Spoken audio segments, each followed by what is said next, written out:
Everybody, welcome to our special meeting of the Los Gatos Town Council, our study session for August 6th. Can we get a roll call, please?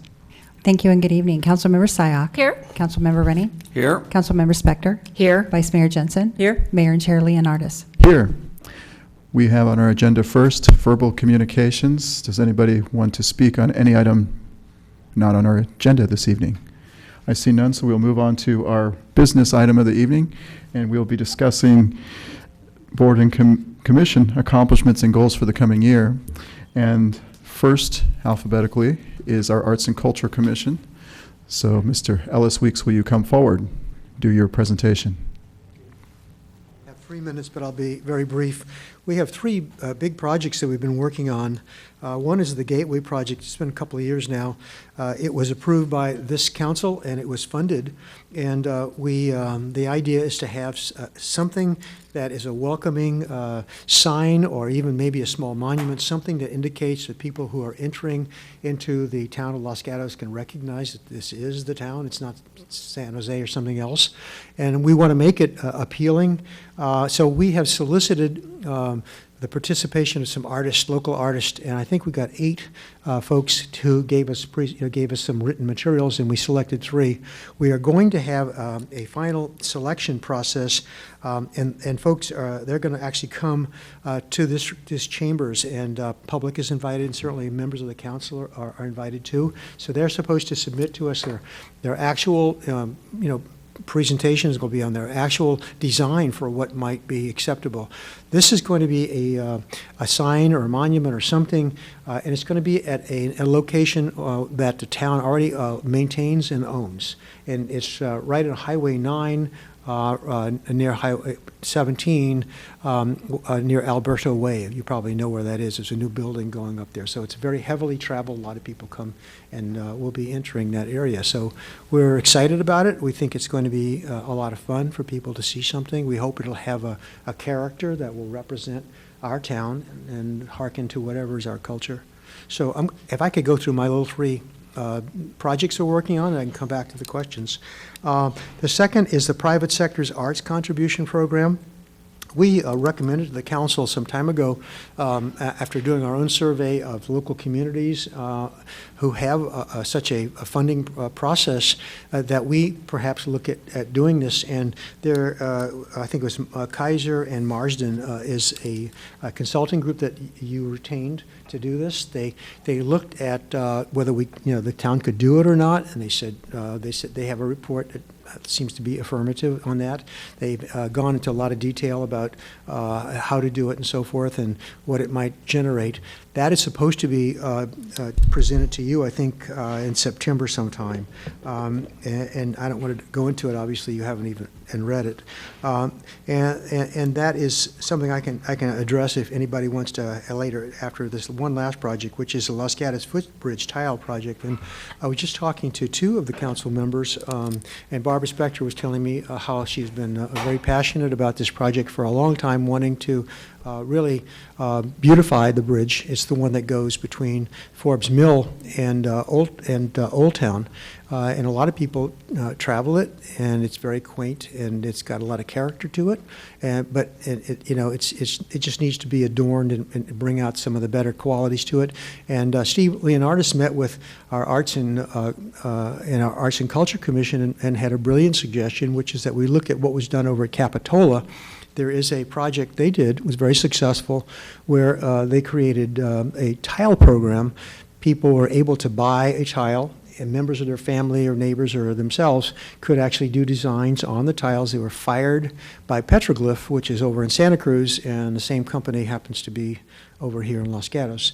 We are very happy to really announce that both Petroglyph as well as Chamber of Commerce have committed to taking very substantial roles in putting this together for us, managing it, and we're very excited. They've actually asked for no upfront money. They think it's going to be good for our town. We do too.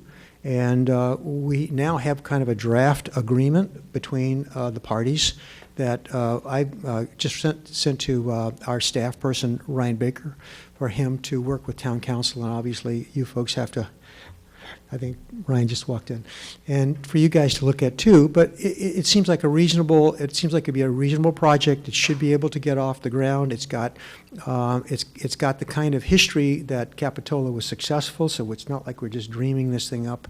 It's something that's got it actually has happened in another place. We went over to Capitola and looked at what they have. We were very impressed.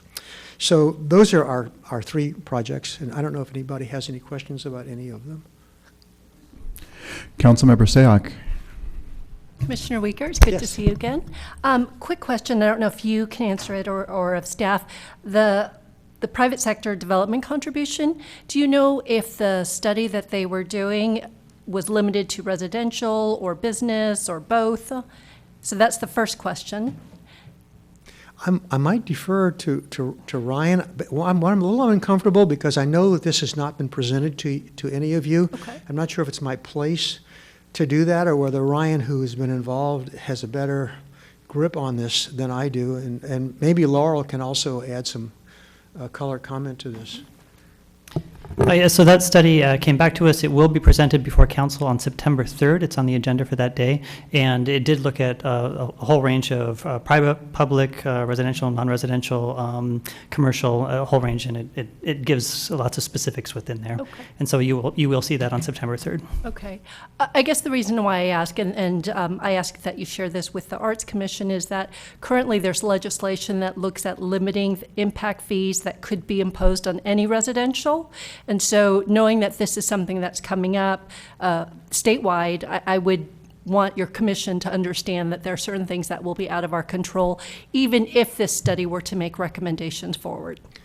So little is really under our control as the Arts and Culture Commission. We wouldn't be surprised, let it put it that way, but we are hopeful that the town would be able to do something. Clearly, if we want to have art in our town, we're going to have to be able to invest in it. And right now, we don't have a whole lot to do just that. Vice Mayor. Yes. Thank you. Quick question. Where do you imagine that the tiles would go that you're talking about, and how big are they? Having not been to Capitola recently. Tiles are not that large. I think they're 5 by 5, or I think is the size. I don't have that right in front of me, but I'm pretty sure they're 5 by 5. They're standard tiles. They're not that expensive. They're the kind of things that Petroglyph uses for its other customers. So Where would they go? Oh, where would they I'd go? buy a On the tile. abutments. They would go on the abutments, the concrete abutments. So we already have, designs on the metal part of the bridge themselves, the bridge itself, I should say. And on the sides, you have concrete abutments that support the bridge, and so they would be attached to the concrete. And there's a way to do that, apparently, without much difficulty, using masonry. Any other comments from council? Mr. Rennie? I would just say thank you for all your hard work. I'm looking forward to seeing what the design for the tiles are going to be, and the Gateway project. I'm very interested to see what I guess you're having a contest or something of the sort to see what comes out of that. So I'd say good job, keep it up. Thanks. I will also add that I talked to the owner of Petroglyph, and she said that they have a number of artists who work with Petroglyph who are willing to do some professional designs on the tiles without charge. So we could actually have some professionally done tiles in addition to the stuff that's done by our own public and members of the community here. Councilmember Spector? Thank you. And just to clarify and confirm with you, the tiles that you're talking about are on the Forbes Mill end of the bridge, on the area that we're now calling the bulkhead, that had all of the defaced children's art. Yes. That has now been covered and is awaiting something. So Yes. I appreciate that. I like Capitola. I like our It's footbridge. fun. It's fun. It's really enjoyable to see what they've done over there, actually. Thank you. Thank you.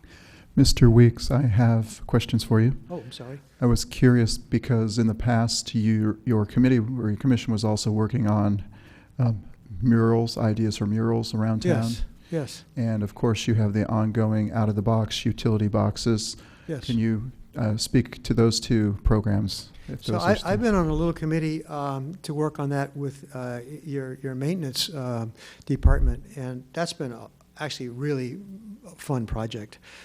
We have so many interesting people who live here and who live close to this town, and they've submitted just great designs. I mean, we actually have more than we can put up. I mean, it's just wonderful. It doesn't cost us anything, and they're willing to give this art to us as a town. So it's been a great project.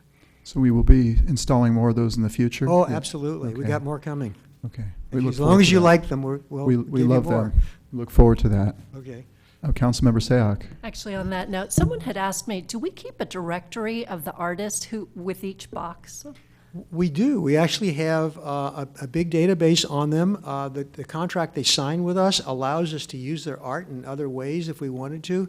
So if, for example, we wanted to do a mural with one of those design on a building someplace, we could use that art. So we can go back to our library of contributions and we can use it in other ways. It's really up to us. Okay, thank you. Sure, you're welcome. Anything else? All right. Thank you, Mr. Weeks, for your Welcome. presentation. Next up is our Bicycle and Pedestrian Advisory Committee, BPAC. Hello, I'm Sheldon Gilbert, and I'm the chair of the BPAC.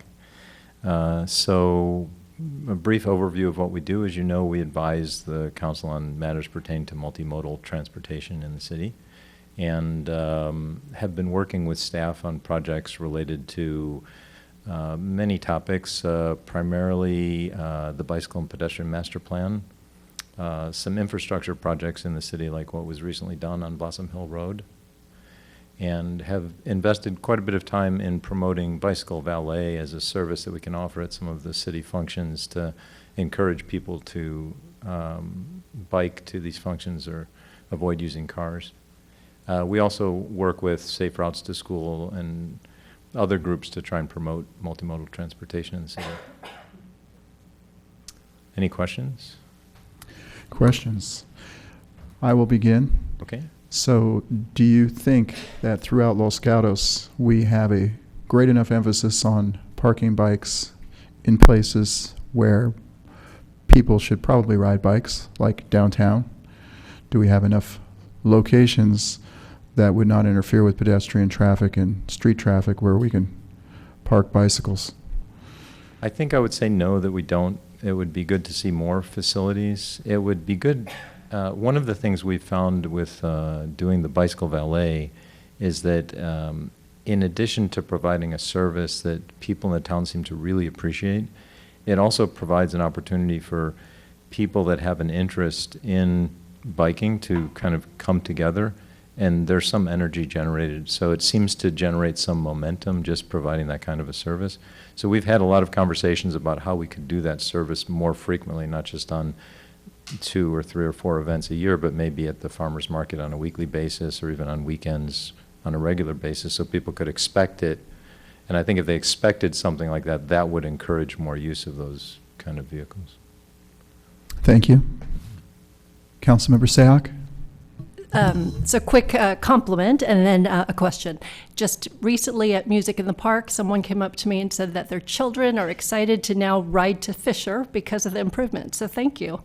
The question I have is, you mentioned that at these valets you get lots of questions. Oftentimes, I'm just assuming, but you may get questions that are outside of your purview. Do you find that that's a great way to share just town events?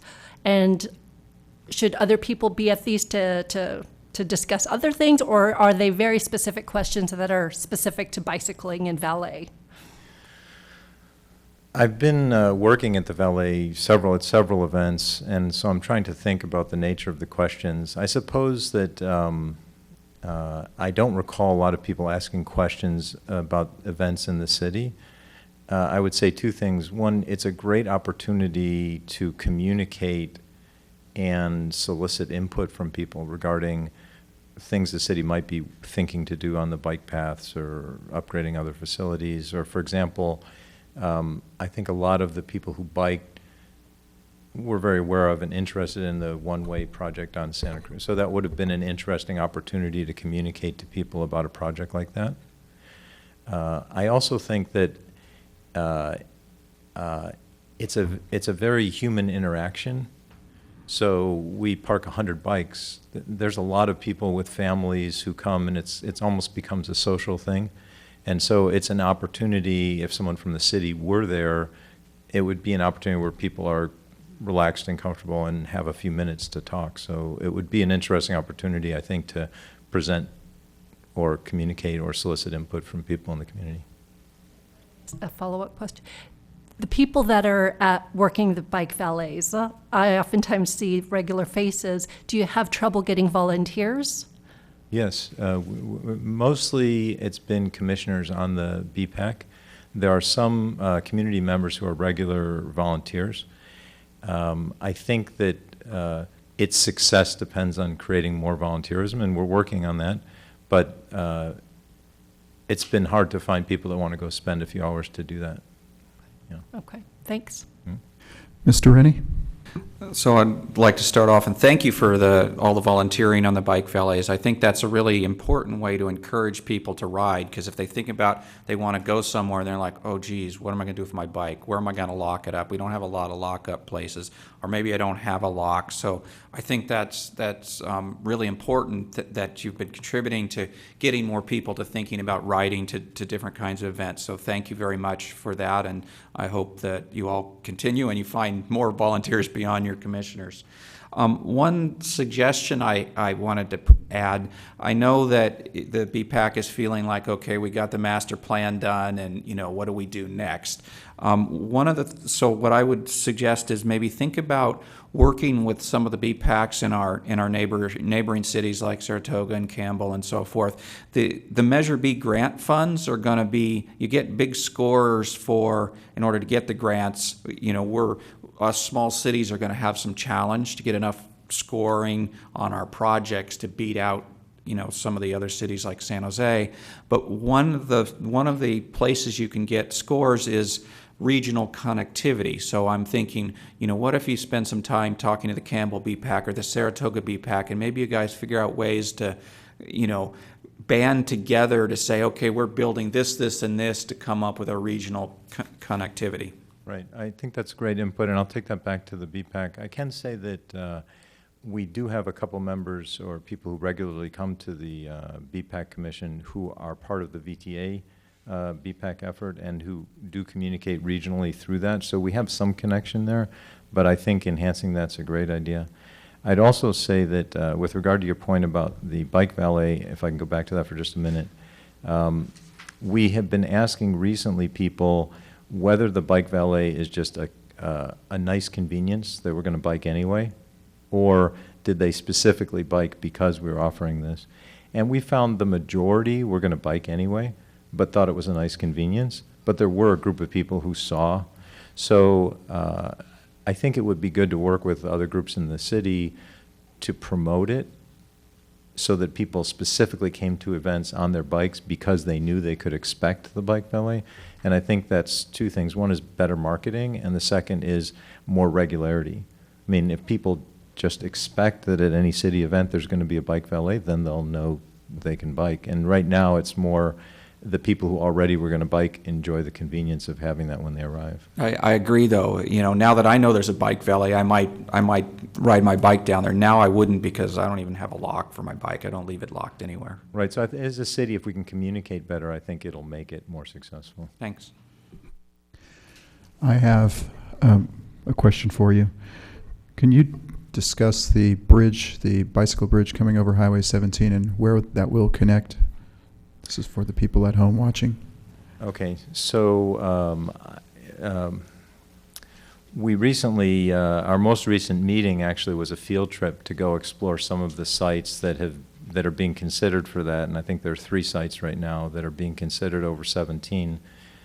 2 of them are very close to where the current bridge for Blossom Hill Road is, either reconfiguring that bridge or adding another bridge next to it. And then there's also a site that terminates closer to Nino Road on 17. The focus, I think, as staff has told me, they're getting ready to issue a contract for a consulting firm to evaluate possible sites. I think high on the priorities is allowing kids that go to Fisher and possibly the high school to get across the road more conveniently. I think all 3 sites being close to Fisher are sort of in that category. So, if you look at the long-term infrastructure projects, that's one that's very high on our priority list. We think it would have a huge impact on the city if we can get a bridge in. And one last question, and I thought of this as we were sitting here this evening. When you go to Mountain View, you see Google bikes everywhere. And I was thinking it would be kind of neat if we had black and orange Wildcat bikes around town, especially for the high school students. Has the Bicycle and Pedestrian Advisory Committee ever considered a city bike program? We haven't talked about that. We have talked about Bird and Lyft and those kind of e-scooters, and they seem to be gaining popularity in San Jose and obviously in San Francisco and around the area. And we think there's a lot of potential for them, and have talked a bit about how students going to school might find them a convenient way to traverse either the bike path or local streets. So we have had conversations about that, but I can make a point of bringing up, the share bike model and see how people view that and what opportunities there might be there. That might be fun. Yeah. All right. Thank you for your presentation and your efforts on our commission. All right. Community and Senior Services Commission.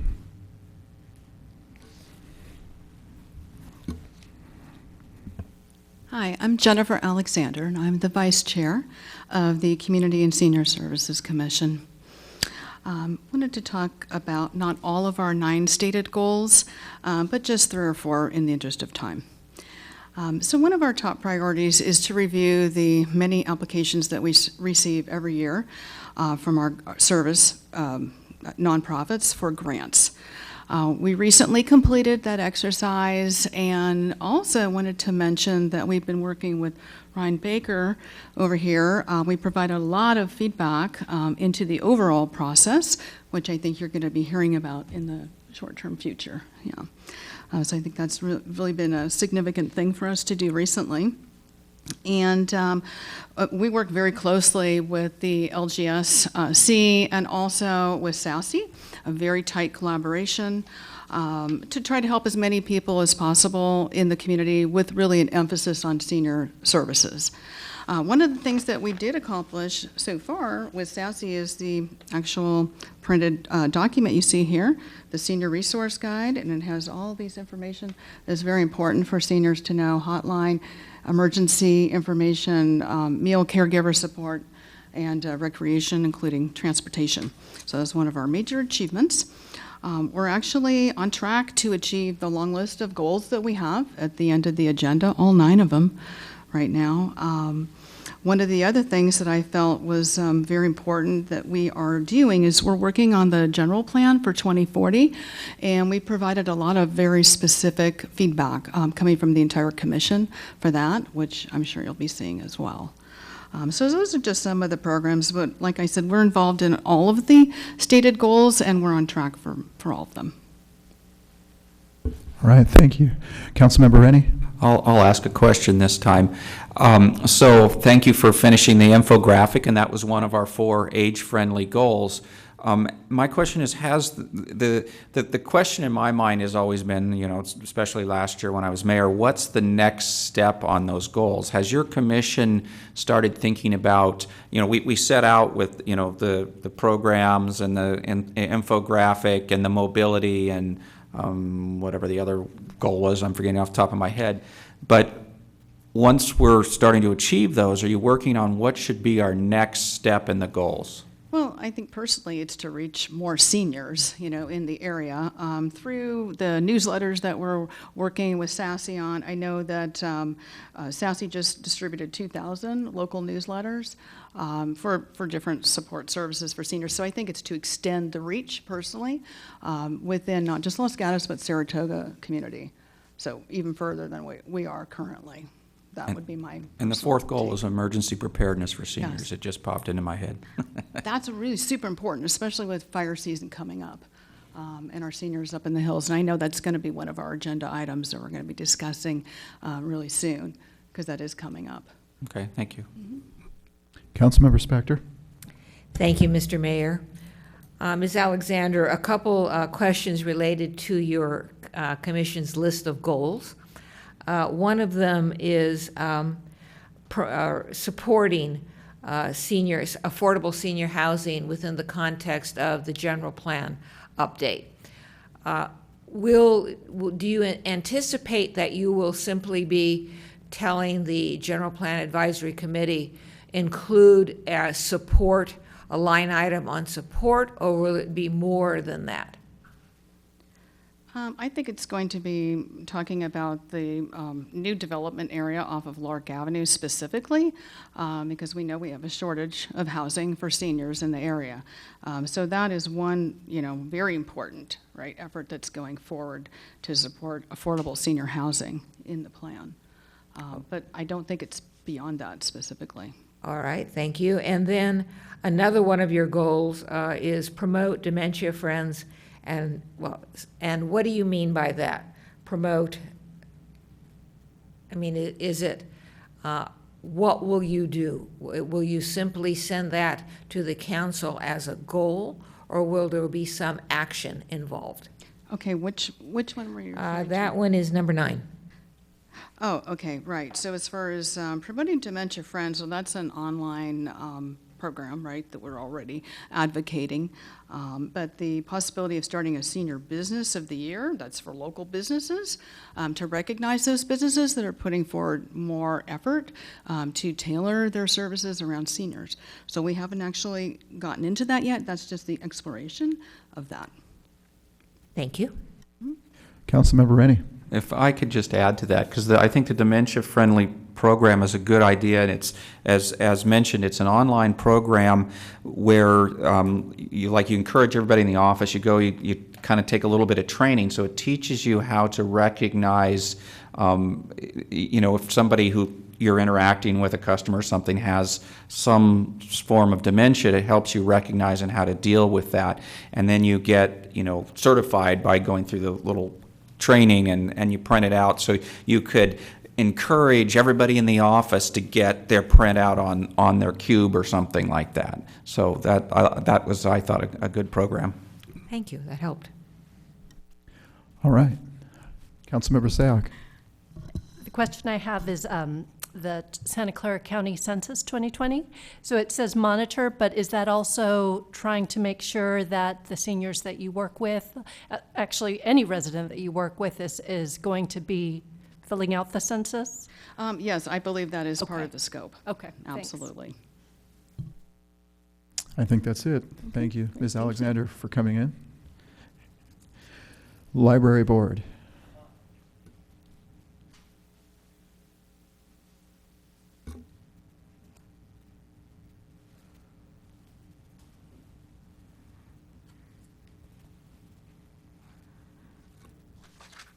Good evening, I'm John Housley. My wife and I live on Pine Avenue for about 40 years. We've raised our family there, and we love Los Gatos. If you keep up with the next door blog, you'll know that Pine is becoming quite famous because we raise coyotes and bobcats there, and they roam the street quite freely, and they eat well. So our library is in very, very good shape. I'll just say at the beginning, no one here would remember, but I was chairman of the library board about 25 years ago during the 90s for several years.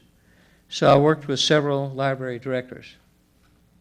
And whoever made the decision to hire Ryan Baker needs a pat on the back. He is the best. I've served on a lot of boards of directors, and he is one of the best that I have ever seen. He has brought a lot to this library and to this town. Okay, put the $5 there by Bob, will you? Not too close to Bob. We've had a pretty darn good year. We have some new members of the board, and they're just absolutely terrific. As you may know, we have student members too.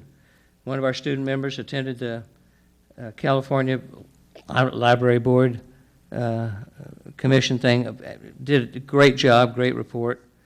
If we have kids that grew up like those kids that have served on our board, we're in very good shape in the future. we've had a very good luck with the community inputs because Ryan has been very, very insistent on making sure we get inputs from the community to ask what we're doing right and what we're doing wrong. And he tracks that very well. So the board does too and follows it. So we feel like we're getting good input. As you all may know, we've changed the library hours. And that was a very difficult thing to put through. You can't make everybody happy unless you're open 24 hours a day, 7 days a week. And so we just don't have the money to do that. But the change of hours has actually gone over pretty well. I think everybody's adjusted to it. We are constantly reviewing and experiencing on feedback from the town, feedback from everybody at all levels. We have a lot of emphasis on young people. I don't know if you've ever been to the library and seen the teen room. Have you guys doing that? It's not for anybody other than teens.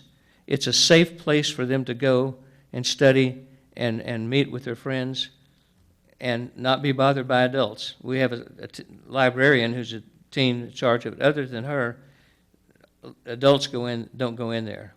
And that's worked very, very well. We have a lot of programs now for littler kids too, and for people my age. I'm 72, and we've covered pretty much all the age range. I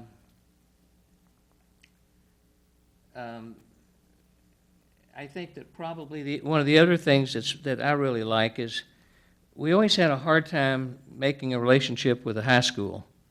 I don't know why. I could not get the principal to accept me to come to a meeting with her. We couldn't do anything. I don't know how Ryan has done it, but we are now having a program with the high school, with Fisher, and most all of the elementary schools. And the program is this. Their student ID card is now good as a library card. So if your mom says, I want you down at the library reading books, say, Mom, I can't do it. I'm not a member. Yes, you are. You've got a student ID, you're a member, and that's worked out very, very well for us. We have another new service now. I think it's called Canopy is what it's called. And for library people, if you haven't tried it yet, it makes available to you over 70,000 documentaries and privately made films. It's fascinating. That's something that is available to you that we've added. We have also, but electronically, where everybody who wants to, I don't know that everybody would want to, can reach the New York Times, and that is available to you. This last year, we have presented over 812 programs to over 24,000 people. And if you don't involve some of those or your family, you should try, because they're pretty darn nice, and you meet a lot of nice people. It's really been good for our library. I think that probably we have all kinds of book clubs for everybody of every age, and we have good relationships now with the Meadows. I don't know how long they'll be there, and with I'm trying to work one out too with the people at Vasona Creek. My mother-in-law just got out of there yesterday, or today. I just picked her up, and so we're working with those people at that age also who don't have access to a lot of books, but they're avid readers. So we have that with not only with the Meadows, but with everybody. I want to thank you very much, the Terraces too. I want to thank you all very much for supporting us the way you do. Having been and still am on several other boards and been chairman, I know there's never enough money to go around for everybody. We know that. If you happen to strike gold someplace under the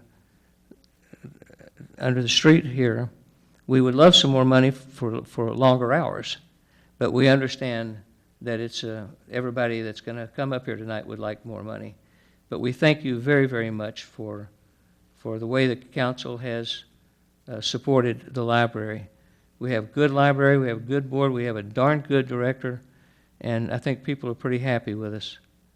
I'll be glad to answer any questions that you got. I can't answer all of them. I have no idea who shot Kennedy, but anything else I'll be glad to address if you have. And Ryan just brought enough for everybody, I think, a really nice piece that shows all of our programs and what we're doing and what's going to happen in the next few months. And I'll put them right up here. And like I say, I think there's enough for everybody. Can I answer any questions? Questions for Mr. Housley? I have a question for you. Yes, sir. When you mentioned longer hours, which days, which hours? Specifics. What would we extend? Yes. Well, here's the thing. Older people like younger, earlier hours. Older people are up earlier, and they like to come down and not be bothered by big crowds and all. So some days we open at 11, and we'd like to make that. And then there are other people who, especially younger people, who like older hours, a lot longer hours. So Ryan can probably tell you a lot better than I, because he has a lot of information on this. But we could use it on extending hours both before and after. Thank you. Yes, sir. Anything else? I don't see any hands coming up. Thank you, Mr. Housley. Thank you very much for listening to me, and thank you for your support of our library. I'll leave these that Ryan provided for us right up here. Thank you very much. Yes, sir. Thank you. Parks Commission.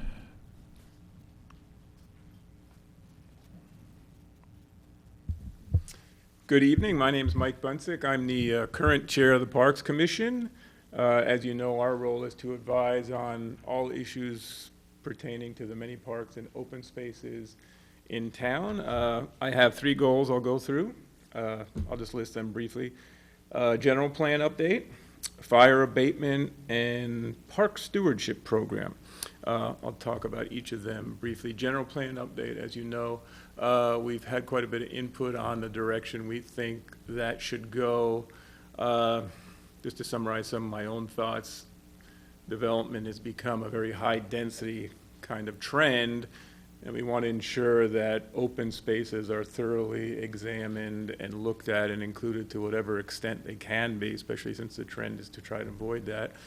The way I put it is maybe get some of the mays and turn them into shalls and things like that, so get a strong footing on considering open space for public use, which is an important one. So we've made quite a bit and continue to monitor that process. Fire abatement is a big issue, not only in the town parks, but all the land management agencies, and you see quite a bit of activity anywhere from PG&E contractors to CAL FIRE to state parks, county parks. There's activity all over the hills in this area. As I understand, the town is in the process of trying to acquire a grant for that purpose to work specifically to augment the ongoing efforts that they're making. And that kind of really plays into our last goal, which has been our major emphasis for several years now, and that's a park stewardship program.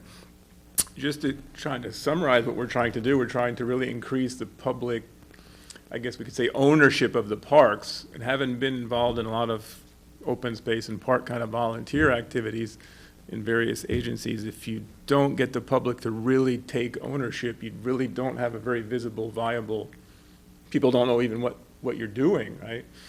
So we've kind of struggled, to be honest, with this issue over a number of years, really getting public notoriety and public buy-in to this concept of leading the charge individually at different parks, neighborhood parks, however you want to look at it, and taking ownership. I think we may have found a way to do that, to increase visibility. And if you know anything about what we went through at Worcester Park over the last couple of months, is we found if you generate a little controversy, that really can bring a lot of visibility. So we're considering that. I can give you a little background if you're not familiar with it. Earlier this year, we were approached by some of the neighborhood in that area. Worcester is, if you're not familiar with it, is a completely undeveloped open space, kind of hidden on one side of town. And one of the residents asked if we would consider proposing some play structures. Okay. Well, I think at the next meeting, we were approached by a group that was adamantly opposed to this idea. So we looked at this as a perfect opportunity to get some public input. We generated a survey, was published online. Next thing you know, I'm riding my bike through the neighborhood and there's signs, "Do not develop Worcester Park," around the neighborhood. So in June, every year we have 2 of our meetings at parks in the summer. We decided to go to Worcester Park. We had 100 people attend our Parks Commission meeting in Worcester Park, which is a bit of a surprise, and it was quite vocal. But anyway, it generated a lot of interest. The sentiment was very strongly to not change the park, and that's the motion we made to agree with. It wasn't even close, actually, the sentiment. But anyway, it generated a lot of interest. From that, we gathered a long list of emails of people wanting to eagerly help maintain a park, fire abatement issues. Just about 2 weeks ago, we had a volunteer day, and they actually had 18 residents participate in a volunteer day, which from my experience is, unheard of. Several truckloads of material were taken away. Town staff followed up and continues, and this will be an ongoing effort. Our Park Service officers kind of spearheading the communication, and plans to do this about once a month, as long as the interest. So that's very successful. Our meeting last night actually was in Rinconada Park, which is kind of was our next step. Over the past year, we, with the Recreation Department, instituted a pickleball program. If you're not familiar with pickleball, can be played on a tennis court. That was brought to us by the public. It's now active in the park, and we promoted our meeting in the park last night. We had members of the public show up, talk about pickleball, talk about other concerns, and we are now going to try and extend that volunteer stewardship program into Rinconada Park. As effectively, it's not the same kind of park. It doesn't have the big maintenance issues, but they brought up one topic that if we wanted to breed controversy would be perfect. They talked about the possibility of adding restrooms in the park. So we didn't discuss that, but that would certainly bring plenty of controversy with it. So going forward, we plan to try to expand further next year. We have 2 outdoor meetings, 2 in-park meetings next summer, and we'll probably look at how we can expand that program and to try to be successful, because up till this year, we really struggled with getting buy-in from people, but we're very encouraged with what we saw. So I'll take your questions. Vice Mayor. Thank you. Thanks for talking about Worcester Park. You'd be interested to know the signs are still up. Are they? At least one of them. Actually, I did notice one. At least one of them. So my question to you is, basically, how do you get things on your agenda? So I've been asked by, I can't even tell you how many people, what the heck happened with Worcester Park, because it came to be viewed as something that the town was doing.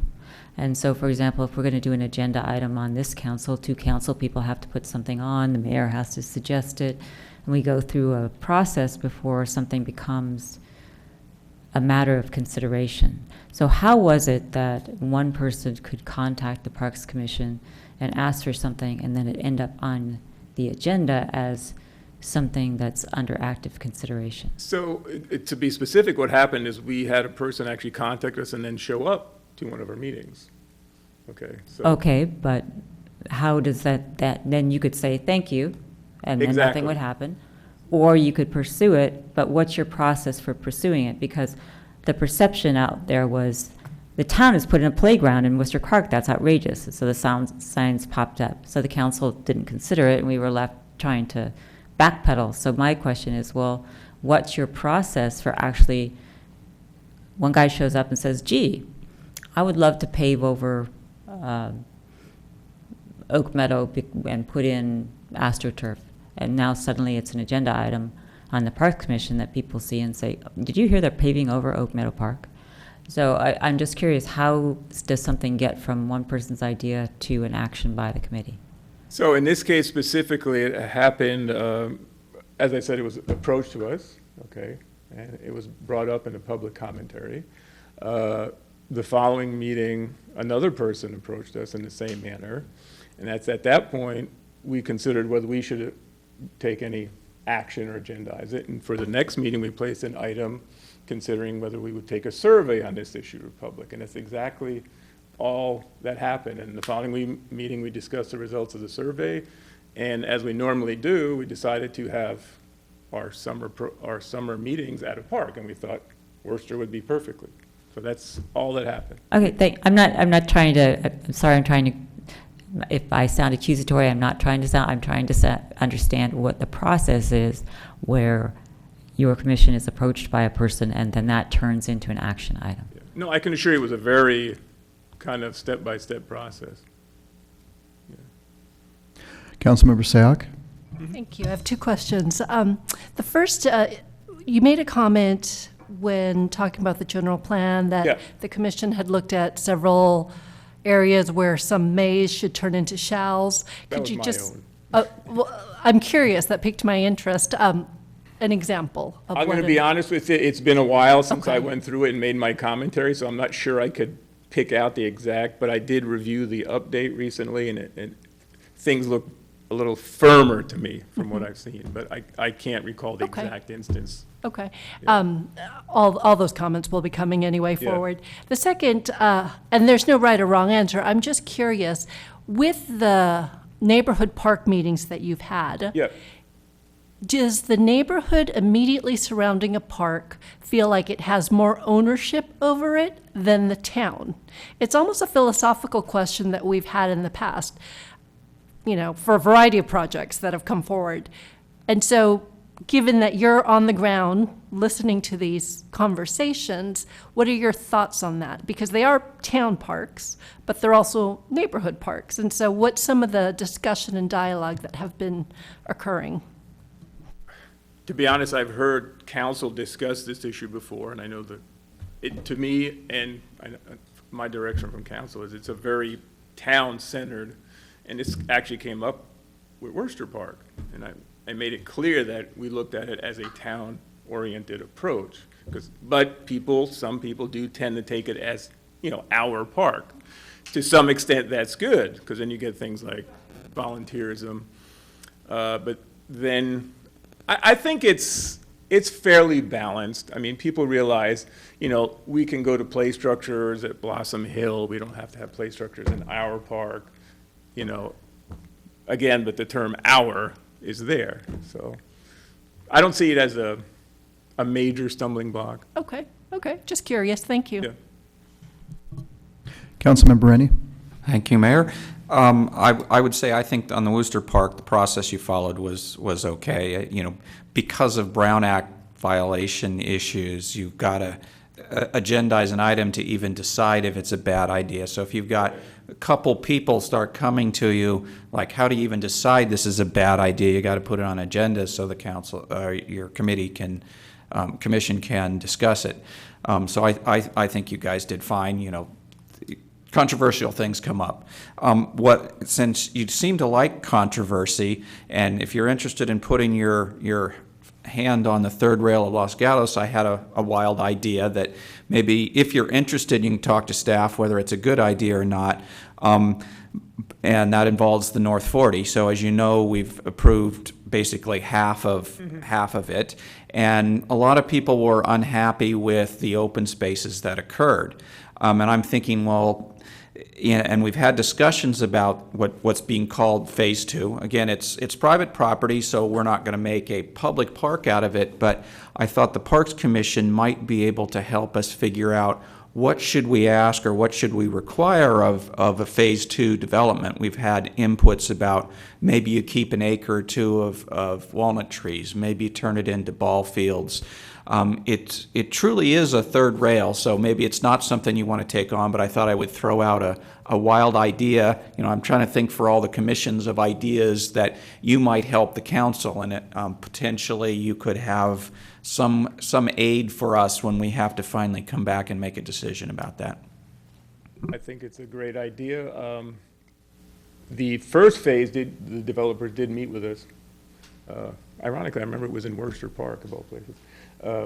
And we did provide input, and one of the things I specifically was focused on, because I know this came up, I think, with the old Ford property, open space, but can the public access it, right? And we put our input into that phase. So I think that would be a great item for us to look at. If you can remind me what status is on the current update to that? So phase, we have a specific plan that we made very little modifications to. There's been no application for phase 2, which is about, Okay. it's 20 acres left, some of which already has some development on it.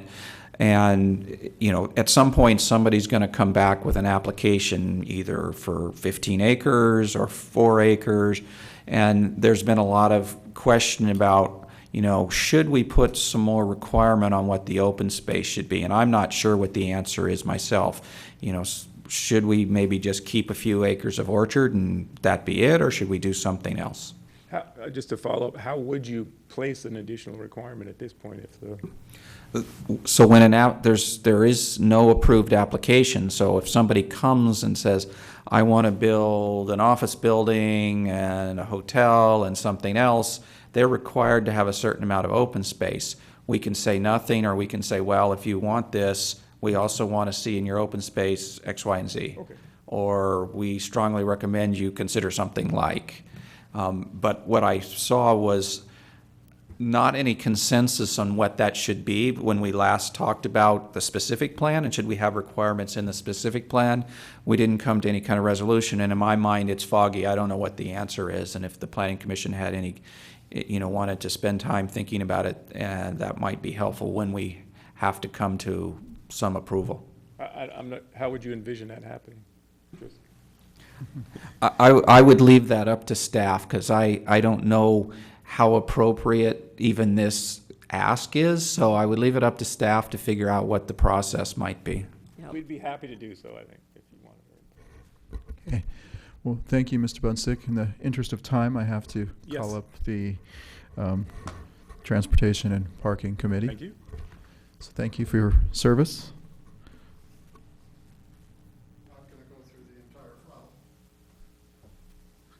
Thank you very much for having me. Thank you very much for what you all do.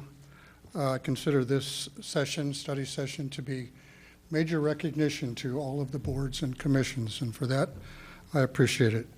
I'm going to try and stay at 3 minutes. The process that we go through for our agenda is we have an agenda-setting meeting the week before our commission meeting, and we go through the items that we need to go through and set the agenda accordingly. A new year starts. You have an energetic chairperson, an energetic vice chair, and new members. And the first thing we do is establish an ad hoc to come up with the priorities for that year. Now, there can be priorities carried over from the previous year. There are priorities that you all give us to do, and that's how we start our year. And as we go through the year, we can modify those priorities, we can complete those priorities, so on and so forth. So that's kind of a year in a nutshell.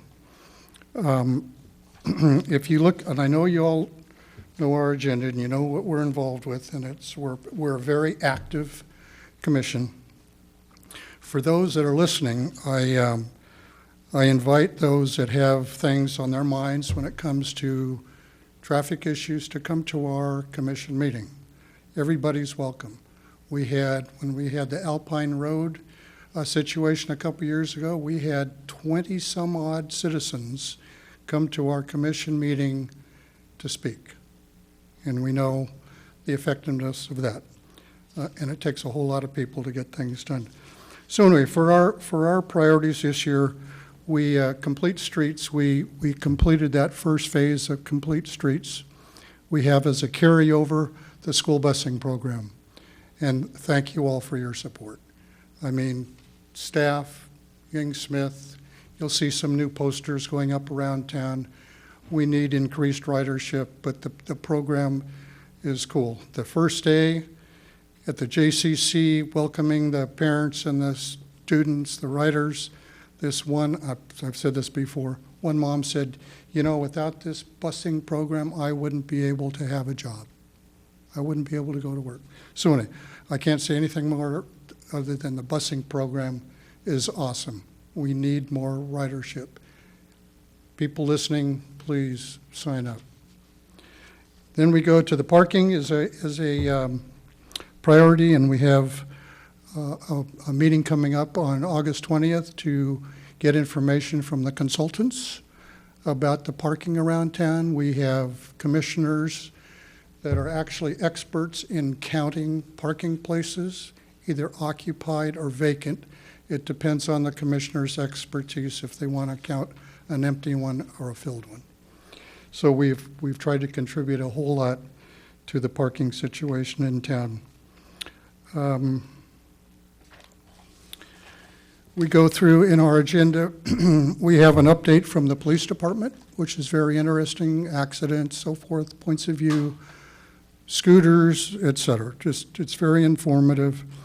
Then we have Director Morley gives an update on current transportation and parking projects, Blossom Hill Road, traffic signal upgrade, paving, and then we have a section that's ongoing projects, the parklets, the parking, the cut-through traffic around the schools, the RIDE program. We are involved with the RIDE program, and I won't say any more about the RIDE program other than it's a terrific program. Our seniors, the population is increasing, and everything and anything we can do for that group of people, present company excluded, is what we need to do. The one-way street pilot. Well, the one-way street pilot is like putting up the story poles. And I think I've taken that line from our illustrious mayor. But so everybody's interested, good, bad, in between. A lot of people should come and listen to what has been done by this community with the one-way pilot program. Whether it continues, whether it gets modified, it's something that's being done. It's a good thing.